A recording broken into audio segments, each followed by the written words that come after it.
大家好，我是国际肝病的小编佳墨。9月1号到4号，全球肝癌领域学术盛典，第16届国际肝癌协会年会 （ILCA） 正在西班牙马德里召开。来自世界各地的肝癌专家结合在一起，重新开启线下关于肝癌基础与临床、研究与技术的学术碰撞。大会共收录了50多个国家、800多位学者的最新研究成果。更多精彩的大会内容，请点击视频右下角头像进行关注。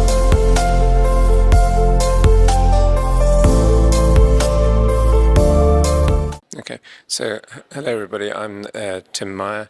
I'm a medical oncologist at the Royal Free Hospital in London and University College London.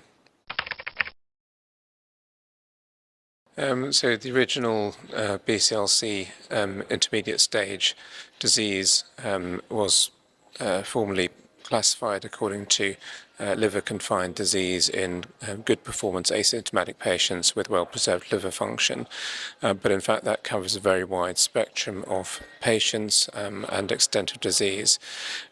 So the different prognosis.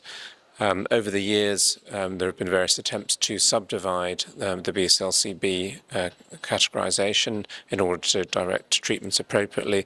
None of them have been universally accepted. However, there is a recognition that early BCLC stage B may be considered for resection rather than transarterial embolization, and at the opposite end of the spectrum, those with late stage or more advanced BCLC-B may be better served by systemic therapy than transarterial treatment. So I think there are a number of different factors which we take into account in looking at the prognosis and the appropriate treatment for patients with BCLC-B or intermediate stage disease. Probably the most important is the extent of the disease, so the size of the tumours, the number of tumours, the level of the alpha-fetoprotein. So all of these will be taken into consideration.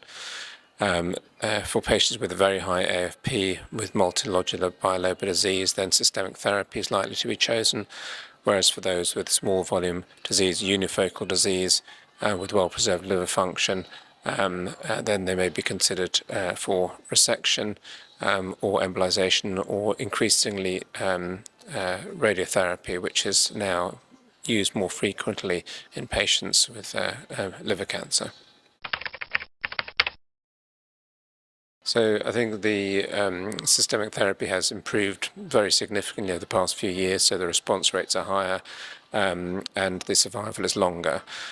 So I think it will be increasingly used in patients with more advanced BCLC-B stage disease, and I think there will also be a tendency to move towards systemic therapy earlier. So, for example, patients who've not had a response following 2 cycles of embolization, whereas before embolization would have been reapplied, I think now it's more likely that systemic therapy would be implemented.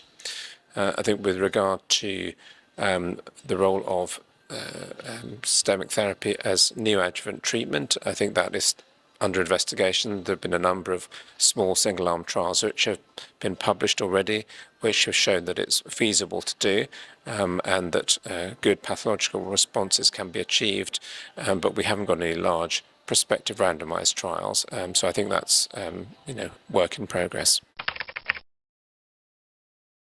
So I think there have been a number of risk stratification models developed in intermediate stage disease. So, for example, in our institution, we developed something called the HAP score, which is a score based on albumin, bilirubin, alpha-fetoprotein, and the size of the largest tumour nodule, and that has been shown to correlate very well with survival. However, what has not been shown is whether patients do any better with systemic therapy. So I think it's one thing to break down the intermediate stage into different risk groups. It's another thing to say that the poor risk groups should be treated differently. We haven't got that data yet. So during this conference, I'll be presenting the results of a clinical trial in which genetically modified T-cell receptors have been used to target alpha-fetoprotein peptide expressed in HLA molecule for patients with high AFP expression. So these are predominantly patients with HCC, but also included some without HCC. So this is very complicated treatment to apply. One has to have the right HLA subtype.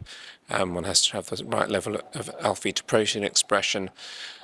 Patients then need to have a leukapheresis harvest of their T cells. The T cells then need to be transduced with a genetically engineered T cell receptor, and the cells expanded. So all of that can take 4 to 6 weeks. The patients then need to undergo lymphodepleting chemotherapy a few days before they have the T cell infusions, and then they're followed up for response. So it's a very complicated protocol. However, amongst the patients that were treated, there was one patient that had achieved a partial response, another patient had a complete response. However, overall, we'd not feel that the efficacy met the required threshold to continue with the current construct, and therefore there are going to be further developments which are currently being tested in preclinical models.